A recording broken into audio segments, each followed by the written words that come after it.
Welcome students. आज हम database management system के टॉपिक को स्टडी करेंगे और साथ साथ उसकी टाइप्स को भी स्टडी करेंगे। डेटाबेस मैनेजमेंट सिस्टम के टॉपिक को स्टडी करने से पहले हमें ये पता होना चाहिए कि डाटा क्या होता है और डाटा को मैनेज किस तरह से किया जाता है और डेटाबेस क्या होता है। सबसे पहले हम लोग डाटा को स्टडी करते हैं। डाटा हमारे पास collection of raw facts and figures होते हैं जो कि हमारे पास किसी भी टाइप के हो सकते हैं और किसी भी तरह से आ सकते हैं। वो हमारे पास ऑब्जर्वेशन से आ सकते हैं, मेजरमेंट से आ सकते हैं, किसी भी तरह की रिसर्च से आ सकते हैं या एनालिसिस से आ सकते हैं। अब हम इसकी एग्जांपल देखते हैं।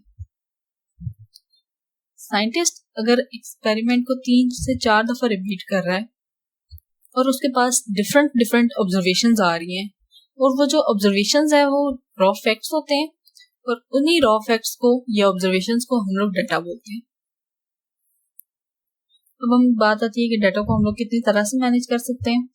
डाटा हमारे पास 8 टाइप्स में मैनेज हो सकता है। सबसे पहले हम लोग डाटा को टेबुलर फॉर्म में मैनेज करते हैं जो रिलेशनल डेटाबेस मैनेजमेंट सिस्टम में यूज होता है। नॉन टेबुलर फॉर्म में स्टोर करते हैं या मैनेज कर सकते हैं जो कि हमारे पास एनक्यूएस डेटाबेस मैनेजमेंट सिस्टम में यूज होती है।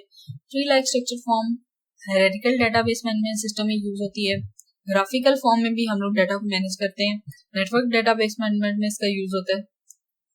ऑब्जेक्ट फॉर्म में डाटा को मैनेज करते हैं। ऑब्जेक्ट ओरिएंटेड डेटाबेस में इसका यूज होता है। फ्रैगमेंटेड फॉर्म में हम लोग डाटा को मैनेज करते हैं जो कि हमारे पास डिस्ट्रीब्यूटेड डेटाबेस मैनेजमेंट सिस्टम में इसका यूजेज होता है। वर्चुअल फॉर्म में भी हम लोग डाटा को मैनेज कर सकते हैं जो हमारे पास क्लाउड डेटाबेस मैनेजमेंट सिस्टम में यूज होता है। सिंगल सेंट्रल फॉर्म में हम लोग डाटा को मैनेज कर सकते हैं। सेंट्रलाइज्ड डेटाबेस मैनेजमेंट सिस्टम में इसका यूज होता है। नेक्स्ट हम लोग देखते हैं कि डेटाबेस क्या होता है। डेटाबेस हमारे पास ये होता है कि हम किसी भी तरह की organise collection of structured information को जब हम कंप्यूटर में स्टोर करते हैं इलेक्ट्रॉनिकली, तो उस जगह को जहाँ पे हम लोग कंप्यूटर में स्टोर कर रहे होते हैं डाटा को, तो वो हमारे पास डेटाबेस कहलाता है। उसको हम लोग डेटाबेस बोलते हैं। सबसे आसान तरह से समझा जाए तो उसको ये बोल सकते हैं कि हम लोग जहाँ पे हम लोग कंप्यूटर में डाटा स्टोर कर रहे हैं उसको डेटाबेस बोलते हैं। वो डाटा हमारे पास किसी भी तरह का हम लोग डेटाबेस में स्टोर कर सकते हैं। वो हमारे पास वर्ड्स हो सकते हैं, नंबर्स हो सकते हैं, इमेजेस हो सकती हैं, फाइल्स हो सकती हैं और भी बहुत सारा तरह की हम लोग इंफॉर्मेशन डेटाबेस में स्टोर कर सकते हैं। डेटाबेस हमारे पास यूज होता है स्ट्रक्चर्ड और अनस्ट्रक्चर्ड डाटा को स्टोर करने के लिए और जरूरत पड़ने पे उसको एक्सेस करने के लिए भी हम लोग इसको यूज करते हैं। मेंटेन करके उसको हम डाटा को रख सकते हैं या किसी भी तरह से उसको अगर हमें उसमें डीमोडिफिकेशन करनी है तो वो हम लोग उसमें मॉडिफिकेशन भी हम लोग उसमें कर सकते हैं। नेक्स्ट अब हम इसकी एग्जांपल देखते हैं। हम लोग स्टूडेंट डिटेल्स डेटाबेस में स्टोर कर सकते हैं। उसमें स्टूडेंट्स की बहुत सारी डिटेल्स आती हैं जैसा कि नेम हो गया, क्लास होगी, कोर्स हो गया और बहुत सारी एग्जांपल्स हो सकती हैं इसकी। जैसे कि हम लोग कस्टमर डाटा स्टोर कर सकते हैं डेटाबेस में। फैक्ट्री के एम्प्लॉय लिस्ट का डाटा हम लोग डेटाबेस में स्टोर कर सकते हैं और भी बहुत तरह की इसकी एग्जांपल्स आ जाती हैं। नेक्स्ट हम लोग देखते हैं कि हम लोग डाटा को कितनी तरह से स्टोर कर सकते हैं। सबसे पहले हम लोग देखते हैं कि बुक एंड फाइल सिस्टम होता है जिसमें हम लोग डाटा को स्टोर कर सकते हैं। ये हमारे पास बहुत पुराना मैकेनिज्म था बुक एंड फाइल सिस्टम का, जिसमें हम लोग इंफॉर्मेशन या डाटा को बुक के फॉर्म में या फाइल के फॉर्म में स्टोर करते थे एक बुक में। इसके बहुत सारे ड्रॉबैक्स थे जिसकी वजह से अब ये यूज नहीं होता इसका। जैसा कि हमारे पास मेंटेनेंस प्रॉब्लम उसमें आती थी, बहुत ज्यादा सिक्योरिटी प्रॉब्लम आती थी, कोई भी उसको इजीली एक्सेस कर सकता था। जैसे कि हमारे पास एग्जांपल ले लेते हैं इसकी, ऑफिस में बहुत सारी फाइल्स पड़ी होती हैं हमारे पास जो कोई भी आके उसको एक्सेस कर सकता है, इजीली एक्सेस कर सकता है। जो नेक्स्ट हमारे पास जो आती है इसका ड्रॉबैक आता है वो हमारे पास कॉस्टली मेंटेनेंस। उसमें अगर हम लोगों ने किसी भी तरह की चेंजिंग करनी होती थी तो वो बहुत ज्यादा कॉस्टली हमारे पास आती थी। उसमें नेक्स्ट ड्रॉबैक जो आता है, डाटा को हासिल करना, रिट्राइव करना बहुत ज्यादा मुश्किल होता था। डाटा को मतलब हम लोगों ने एक शख्स का हमें डाटा चाहिए तो हम लोगों ने सारों को देखना पड़ता था, फिर उनमें से एक हमें जो चाहिए डाटा वो हम लोगों ने एक्सेस करना होता था। उसमें से बहुत ज्यादा टाइम टेकिंग ये काम हो जाता था, इसलिए हम लोग उसको बुक एंड फाइल सिस्टम को छोड़ के हम लोगों ने एक नया मॉडल सेलेक्ट किया था। इसकी एग्जांपल देखते हैं। ये हमारे पास एक टेबुलर फॉर्म में डाटा है जो कि बुक फाइल सिस्टम में स्टोर हुआ है। अब हमें फॉर एग्जांपल देखते हैं कि हमें फातिमा का हमें डाटा चाहिए किसी भी, या जैसे हम लोगों को हसन का चाहिए, तो पहले हमें अली का डाटा मिलेगा, नेक्स्ट हमें हसन का मिलेगा। अगर हमें फैजान का चाहिए तो हम लोग तीनों को डाटा को छोड़ के हमें इस डाटा को एक्सेस करना के लिए हमें बहुत ज़्यादा टाइम लग जाएगा। इसलिए जब फ्लैट फाइल सिस्टम आया तो कंप्यूटर्स तब तक आ चुके थे। जब बुक फाइल सिस्टम था तो तब तक कंप्यूटर्स नहीं थे, इसलिए हम लोग बुक फाइल सिस्टम में कंप्यूटर डाटा को स्टोर करते थे। नेक्स्ट जब कंप्यूटर आए तो उसने सारे जो ड्रॉबैक्स थे ना बुक एंड फाइल सिस्टम के, उसके ऊपर ओवरकम कर लिया, उसको मतलब खत्म कर दिया। और जब फ्लैट फाइल सिस्टम आया तो हम लोगों ने कंप्यूटर में डाटा स्टोर कर दिया फॉर्म ऑफ फाइल्स की फॉर्म में हम लोग डाटा स्टोर करने लग गए कंप्यूटर में, जिसके बहुत सारे एडवांटेजेस भी थे और डिसएडवांटेजेस थे। एडवांटेजेस इसमें ये थे कि हम लोगों को बैकअप बहुत अच्छा मिलता था। अगर हमारे पास किसी भी टाइप का एक्सेस करने में हमें कोई प्रॉब्लम होती थी या इसको हम लोग कह सकते हैं कि कोई भी वायरस अटैक होता था तो उसका डाटा हमारे पास लॉस्ट हो जाता था, तो वो बैकअप के जरिए हमें मिल जाता था, डाटा वापस हमें एक्सेस हो जाता था। इसमें एडिटिंग करना बहुत आसान था और रिमोट एक्सेस, किसी भी एक कंप्यूटर से हम लोगों को दूसरे कंप्यूटर में डाटा शिफ्ट करना बहुत ज़्यादा इजीली हो जाता है, जो कि हमारे पास बुक एंड फाइल सिस्टम को में बहुत ज़्यादा मुश्किल था। इसके बहुत सारे डिसएडवांटेजेस भी थे, जैसे कि सिक्योरिटी प्रॉब्लम था, कोई भी इजीली कंप्यूटर की फाइल को एक्सेस कर सकता था। डाटा रिट्राइवल प्रॉब्लम भी था इसमें, डाटा को ढूंढना भी थोड़ा बहुत मुश्किल होता था इसमें। डाटा इंटेग्रिटी प्रॉब्लम भी हो जाता था, जैसे कि हम लोग देख सकते हैं कि डाटा इंटेग्रिटी प्रॉब्लम हमारे पास इस तरह आता था कि वायरस का अटैक होता है तो वायरस के अटैक की वजह से हम लोग डाटा इंटेग्रिटी प्रॉब्लम में फेस करना पड़ता है। नेक्स्ट जो थर्ड स्टोरिंग टेक्निक है हमारे पास, वो हमारे पास डेटाबेस, जो हम लोग पहले भी स्टडी किए। फॉर एग्जाम्पल देखते हैं कि डिटेल्स हैं, किसी भी तरह की डिटेल्स हो सकती हैं, वो स्टूडेंट की डिटेल्स हो सकती हैं, कंपनी की डिटेल्स हो सकती हैं, किसी भी फॉर एग्जाम्पल किसी भी तरह की डिटेल्स हो सकती हैं। स्टूडेंट डिटेल है तो हमने देखा कि नेम हो सकता है, स्टूडेंट का रोल नंबर हो सकता है, क्लास, एड्रेस को हम लोगों ने स्टोर किया डेटाबेस में। ये हमारे पास कंप्यूटर का डेटाबेस है, हमने इसमें स्टोर किया डाटा को। उसमें से हम लोगों को डाटा रिट्राइव करने में इजीली हम लोग इसको रिट्राइव कर सकते थे या ढूंढ सकते थे डाटा को इजीली हम लोग।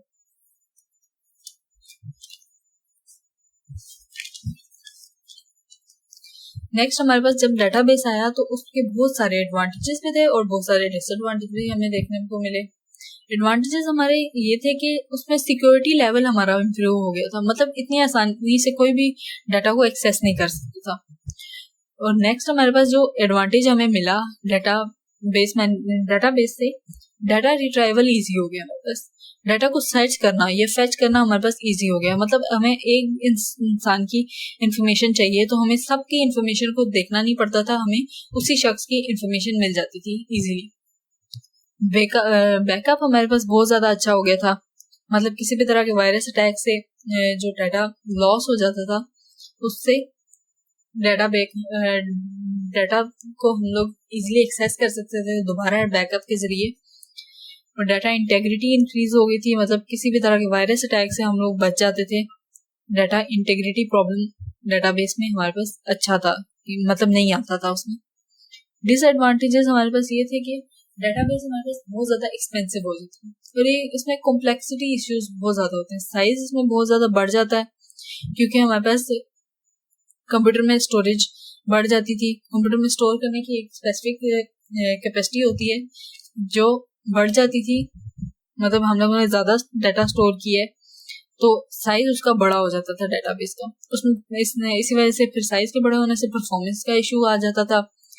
फिर अगर हमारे पास डाटाबेस किसी भी तरह से फेल हो जाता था तो उसका बहुत ज़्यादा हमारे पास डाटा लॉस्टेज हो जाता था, डाटा हमारे पास बहुत ज़्यादा लॉस हो जाता था। ये हमारे पास बहुत सारे डिसएडवांटेजेस भी थे, डिसएडवांटेजेस भी थे।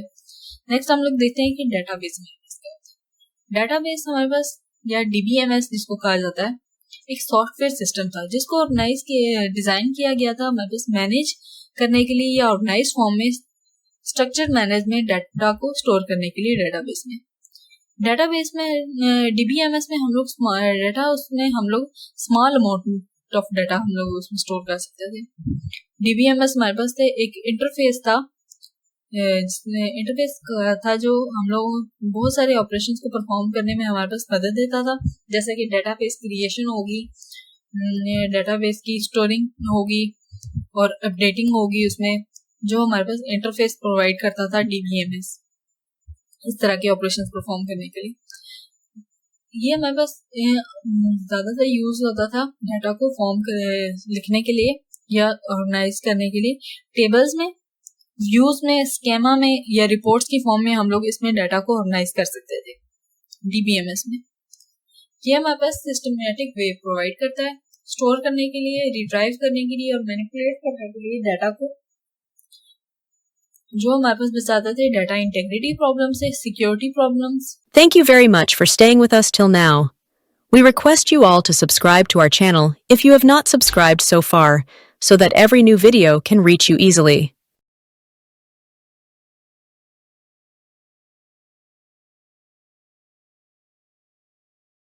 और डाटा को एक्सेसिबिलिटी हमारे पास बहुत अच्छी आती थी, डाटा को हम लोग एक्सेस बहुत अच्छे से कर सकते थे। बाद में डेटाबेस मैनेजमेंट सिस्टम के बहुत सारे मॉडल्स को भी इंट्रोड्यूस किया गया। RDBMS को इंट्रोड्यूस किया गया, NQSL, HDBMS, NDBMS, OODBMS, Cloud DBMS, Centralized DBMS और लास्ट जो हमारे पास मॉडल आया था उसको डिस्ट्रीब्यूटेड DBMS बोलते हैं। फर्स्ट मॉडल को डिस्कस करते हैं जिसको RDBMS कहा जाता है, जिसकी फुल फॉर्म ये है कि उसको रिलेशनल डेटाबेस मैनेजमेंट सिस्टम बोला जाता है। ये हमारे पास डेटाबेस की एक टाइप है जो स्टोर करने के लिए यूज होती है और एक्सेस करने के लिए उन पॉइंट्स को, डाटा पॉइंट्स को यूज होती है जो रिलेट करते हैं आपस में और ये जो बेस करते हैं रिलेशनल मॉडल के ऊपर। RDBMS में हम लोग डाटा को टेबुलर फॉर्म में स्टोर करते हैं, मतलब रो एंड कॉलम्स की फॉर्म में डाटा को स्टोर किया जाता है RDBMS में, और इसमें लार्ज अमाउंट ऑफ डाटा हम लोग RDBMS में स्टोर कर सकते हैं। और इसकी एग्जांपल में आते हैं और Oracle, MySQL, PostgreSQL वगैरह वगैरह और बहुत सारे इसमें हम लोग RDBMS के एग्जांपल्स में लिख सकते हैं। नेक्स्ट मॉडल जो हमारे पास आया था NQSL डेटाबेस मैनेजमेंट सिस्टम। इसमें हम लोग डाटा को स्टोर कर सकते हैं और रिट्राइव कर सकते हैं। जब फिर बात आती है कि हम लोग RDBMS में भी तो डाटा स्टोर और रिट्राइव ही कर रहे थे, बट उसमें हम लोग टेबुलर फॉर्म में डाटा स्टोर कर रहे थे और NQSL में हम लोग नॉन टेबुलर फॉर्म में डाटा को स्टोर करते हैं, मतलब रो एंड कॉलम्स के फॉर्म में हम लोग डाटा स्टोर नहीं करते। और ये हमारे पास storing large amount of data होता है। लार्ज अमाउंट ऑफ डाटा तो ये होता है स्टोर करने के लिए अच्छा, बट अनस्ट्रक्चर्ड डाटा, वो स्ट्रक्चर्ड डाटा को स्टोर कर रहा था, ये अनस्ट्रक्चर्ड डाटा को स्टोर कर रहा है, जैसा कि इमेजेस हो गई, वीडियोस हो गई, ये इस तरह के डाटा को स्टोर करते हैं। इसकी एग्जांपल में MongoDB आता है, Redis और बहुत सारी एग्जांपल्स आ जाती हैं। थर्ड जो मॉडल हम लोग डिस्कस करेंगे वो HDBMS है, जिसको हायरार्किकल डेटाबेस मैनेजमेंट सिस्टम भी बोला जाता है। इस डाटा मॉडल में हम लोग देखते हैं कि डाटा को हम लोग ऑर्गेनाइज करते हैं ट्री लाइक स्ट्रक्चर फॉर्म में। एक ट्री की शक्ल में हम लोग डाटा को ऑर्गेनाइज कर देते हैं, स्टोर कर देते हैं इसमें HDBMS में। इसकी एग्जांपल देखते हैं कि इसकी एग्जांपल में एक कंपनी है, कंपनी का मैनेजर है जिसके अंडर 3 एम्प्लॉयज हैं। अब पहले एम्प्लॉय के अंदर भी 3 एम्प्लॉयज हैं, सेकंड के अंडर जो आते हैं 4 एम्प्लॉयज आते हैं, थर्ड के अंडर जो आते हैं 2 एम्प्लॉयज आते हैं। इस तरह देखें तो हर मैनेजर के अंडर जो आ रहे थे 3 एम्प्लॉयज आ रहे थे और हर एम्प्लॉय के अंदर 2 या 3 या 4 एम्प्लॉयज आ रहे हैं उसके अंडर। इस तरह से मैनेजर का बहुत सारे एम्प्लॉयज के साथ रिलेशन होता है। ये हमारे पास एक ट्री लाइक स्ट्रक्चर फॉर्म बन जाती है। इसका 1 to many रिलेशन होता है। एक मैनेजर का बहुत सारे एम्प्लॉयज के साथ रिलेशन बन रहा है इसमें। फर्स्ट जो हमारे पास IBM ने लॉन्च किया था सॉफ्टवेयर HDBMS सॉफ्टवेयर, जो लॉन्च किया था उसको IMS बोला जाता है, जिसकी full form information management system है। वो हमारे पास 1960s में इंट्रोड्यूस किया गया था। नेक्स्ट मॉडल हम लोग देखते हैं NDBMS, जिसको नेटवर्क डेटाबेस मैनेजमेंट सिस्टम बोला जाता है। नेटवर्क डेटाबेस मैनेजमेंट सिस्टम में हम लोग डाटा को स्टोर करते थे ग्राफिकल फॉर्म में, ग्राफिकल स्ट्रक्चर में, जिसमें एक नोड जो होता था हर नोड हर दूसरे नोड के साथ कनेक्ट होता था। मतलब जैसे कि हम लोग देख रहे हैं कि यूनिवर्सिटी, एक हमारे पास यूनिवर्सिटी है, उसमें मैथ डिपार्टमेंट भी है, कंप्यूटर डिपार्टमेंट भी है। मैथ डिपार्टमेंट यूनिवर्सिटी के साथ भी कनेक्टेड है, लाइब्रेरी के साथ भी कनेक्टेड है, कंप्यूटर लैब के साथ भी है और कंप्यूटर डिपार्टमेंट के साथ भी डायरेक्टली कनेक्टेड है। इसी तरह कंप्यूटर लैब भी इन तीनों के साथ डायरेक्ट कनेक्ट है, लाइब्रेरी भी सबके साथ कनेक्टेड है। इस तरह से देखा जाए तो यहाँ पे हर नोड, जैसा कि एक नोड कंप्यूटर लैब हो गया, वो कंप्यूटर डिपार्टमेंट से भी कनेक्ट है, मैथ डिपार्टमेंट से भी कनेक्ट है और लाइब्रेरी से भी कनेक्ट है। इस तरह से ये ग्राफिकल स्ट्रक्चर बन रहा है जिसमें हम लोगों ने डाटा को स्टोर किया हुआ है। नेक्स्ट मॉडल जो हमारे पास आया था object oriented database management system का मॉडल था, जिसको OODBMS बोला जाता था। इसमें ये हमारे पास डाटा को स्टोर किया जाता था। इसमें हम लोगों ने ऑब्जेक्ट्स की फॉर्म में हम लोगों ने इसमें डाटा स्टोर करना होता था और ये हमारे पास डाटा को रिप्रेजेंट करता था इन फॉर्म ऑफ ऑब्जेक्ट्स। इसमें डाटा रिप्रेजेंट किया जाता था ऑब्जेक्ट की फॉर्म में।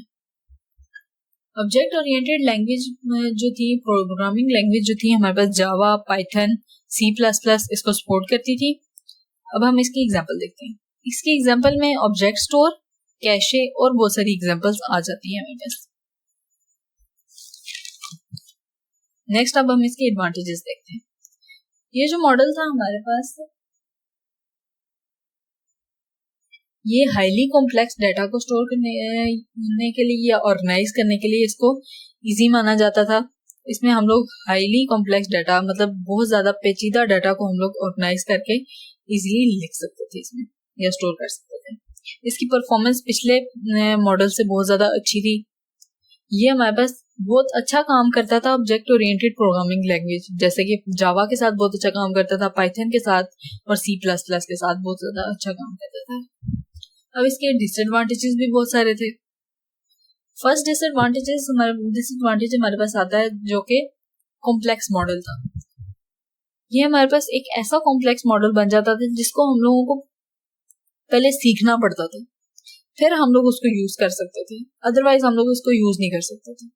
और सबसे बढ़कर कि ये सिक्योर्ड नहीं होता था, इसमें कोई भी इजीली एक्सेस कर सकता था हमारे डाटा को। नेक्स्ट जो मॉडल हमारे पास आया वो जो था क्लाउड DBMS था, जिसमें हम लोग डाटा को स्टोर करते थे इंटरनेट में। Cloud computer refers to the servers that are accessed over the internet present at remote location। हम लोग एक्सेस कर सकते थे डाटा को जो हमारे पास सर्वर्स के जरिए स्टोर किया जाता था रिमोट लोकेशन पे। इंटरनेट के जरिए हम लोग उसको एक्सेस करते थे।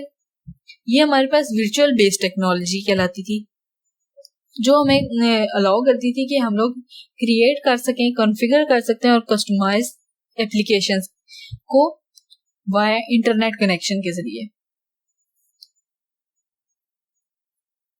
इंटरनेट कनेक्शन के जरिए हम लोग इनको क्रिएट, कॉन्फ़िगर और कस्टमाइज कर सकते हैं एप्लीकेशंस को।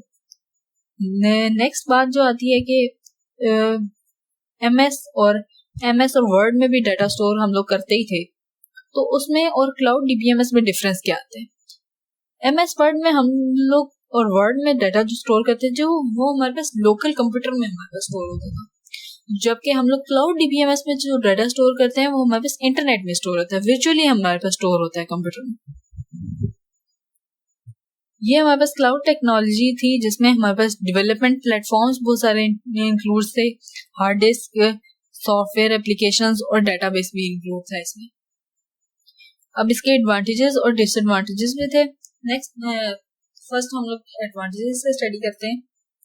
इसकी मेमोरी यूजेज डिक्रीज कर दी थी, जैसे कि हम लोग कंप्यूटर में डाटा स्टोर करते थे तो उसका साइज बहुत ज्यादा बड़ा हो जाता था, तो हमारे पास कैपेसिटी बहुत ज्यादा लो हो जाती थी। इसने क्लाउड डीबीएमएस ने हमारे पास उस प्रॉब्लम को सॉल्व कर दिया था। मेमोरी यूजेज इसने बहुत ज्यादा डिक्रीज कर दी थी और ये कॉस्ट एफिशिएंसी प्रोवाइड करता था हमें, मतलब कॉस्ट इफेक्टिव था हमारे पास, और इसकी एक्सेसिबिलिटी बहुत ज्यादा अच्छी थी। लेकिन इसके डिसएडवांटेज भी थे। एक्सेसिबिलिटी इसकी तब तक अच्छी थी जब तक हमारे पास इंटरनेट अवेलेबल था। मतलब इंटरनेट में अवेलेबल नहीं है तो हम लोग डाटा को एक्सेस ही नहीं कर सकते। सबसे बड़ा डिसएडवांटेज हमारे पास जो था वो ये था। और इसमें डिसएडवांटेज ये था कि सिक्योरिटी कंसर्न्स हमारे पास बहुत ज्यादा थे। कोई भी हमारे पास इजीली डाटा को रिट्राइव या एक्सेस कर सकता था। नेक्स्ट तो सेकेंड लॉस्ट मॉडल हमारे पास आया था, वो हमारे पास आया था सेंट्रलाइज डीबीएमएस का। सेंट्रलाइज डीबीएमएस में हमारे पास सिंगल डेटाबेस जो होता है, ये सिंगल डेटाबेस फाइल यूज होती है जो कि एक ही लोकेशन में यूज स्टोर होती है in one network, in the network. Multiple users उसको एक्सेस भी कर सकते थे सिंगल डेटाबेस को। उसका हमारे पास इजी होता था उसको पूरे डाटा को उसमें से एक्सेस करना, और इसको इजी टू मैनेज था, और अपडेट भी हम लोग इसमें इसको इजीली कर सकते थे। मतलब मेंटेन करना भी इसमें इजी था, एक्सेस करना भी इजी था। बट इसमें एक डिसएडवांटेज ये था कि मल्टीपल यूजर्स जब एक ही चीज को एक्सेस करते हैं तो उसका यूजेज बहुत ज्यादा बढ़ जाता है। बहुत सारे लोग एक ही चीज को यूज कर रहे हैं, तो मतलब एक इंसान को मिलेगी और सेम इंसान को दूसरी चीज चाहिए, तो वही चीज चाहिए तो उसको थोड़ी देर लगेगी। इसी प्रॉब्लम के चलते हमारे पास नेक्स्ट जो मॉडल था डिस्ट्रीब्यूटेड डीबीएमएस, उसको इंट्रोड्यूस किया गया। इसने हमारे पास मिनिमाइज कर दिया था प्रोडक्टिविटी को बहुत ज्यादा। इसमें स्पीड जो बहुत ज्यादा स्लो हो जाती थी, एक यूज कर रहा है तो दूसरा यूज नहीं कर सकता, उसका यूजेज खत्म होने तक हम लोगों को वेट करना पड़ता था, और रिलायबिलिटी हमारे पास इसकी बहुत ज्यादा कम हो जाती थी। सारे यूज कर रहे थे, मतलब इसमें सिक्योरिटी कंसर्न भी बहुत ज्यादा बढ़ जाता था। कोई भी इंसान डाटा को एक्सेस कर रहा है मतलब तो वो इजीली उसमें चेंजिंग कर सकता था, इसलिए इसकी रिलायबिलिटी बहुत ज्यादा कम हो जाती है। रिलायबल नहीं रहता था हमारे पास डाटा कि वो सेफ है या नहीं। सेंट्रलाइज डेटाबेस मैनेजमेंट सिस्टम में हम लोग देखते हैं कि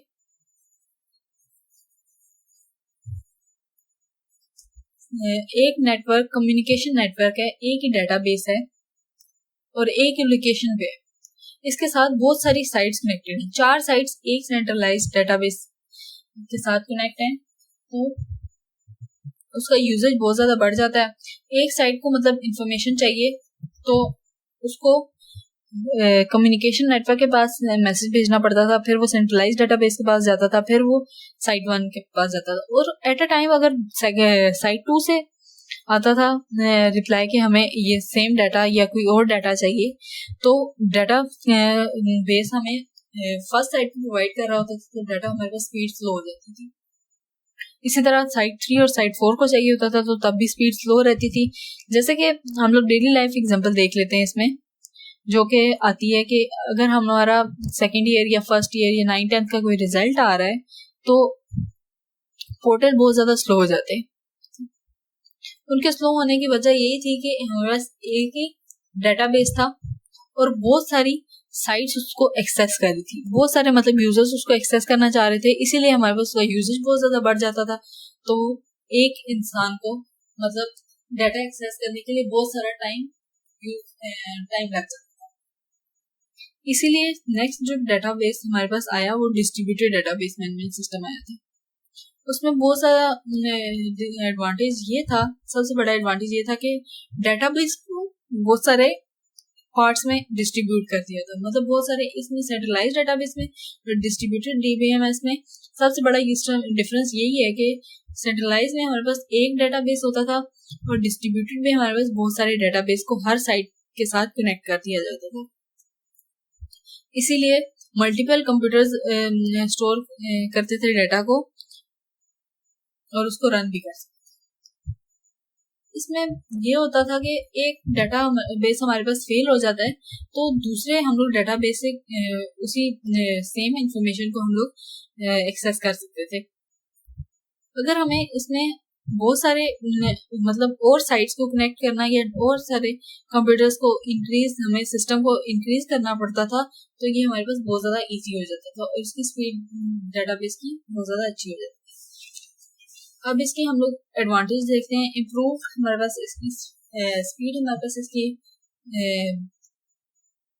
हमारे पास ये इम्प्रूव करता है परफॉर्मेंस को। इसमें परफॉर्मेंस बहुत ज़्यादा अच्छी हो जाती है। एक साइड से हर साइड से मतलब लाइदा डीबीएमएस डेटाबेस जुड़ा हुआ था, इसलिए हम लोग देखते थे कि इसकी रिलायबिलिटी या अवेलेबिलिटी बहुत ज़्यादा फास्ट हो गई थी, इम्प्रूव कर दी थी सेंट्रलाइज डेटाबेस मैनेजमेंट सिस्टम के मुकाबले में। और इसका रिस्पॉन्स बहुत ज़्यादा अच्छा था। जैसे हम लोगों ने ऊपर डिस्कस किया है, हर साइट के साथ डेटाबेस अलग था, वो एक्सेस कर सकता था हर डेटाबेस दूसरे डेटाबेस को इजीली।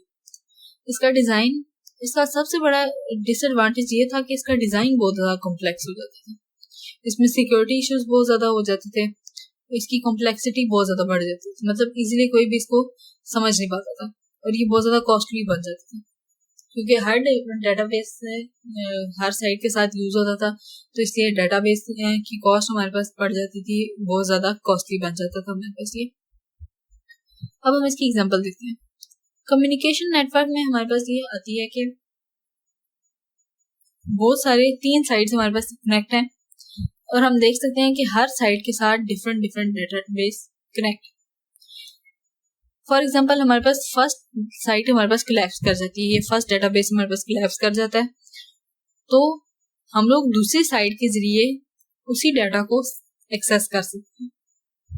और अगर सेकंड भी हमारे पास कोलैप्स कर जाती है तो हम लोग थर्ड साइट के जरिए उसकी इंफॉर्मेशन को एक्सेस कर सकते थे। अब हमारे पास बात आती है कि हम लोग इसको बढ़ा कैसे सकते हैं। इसकी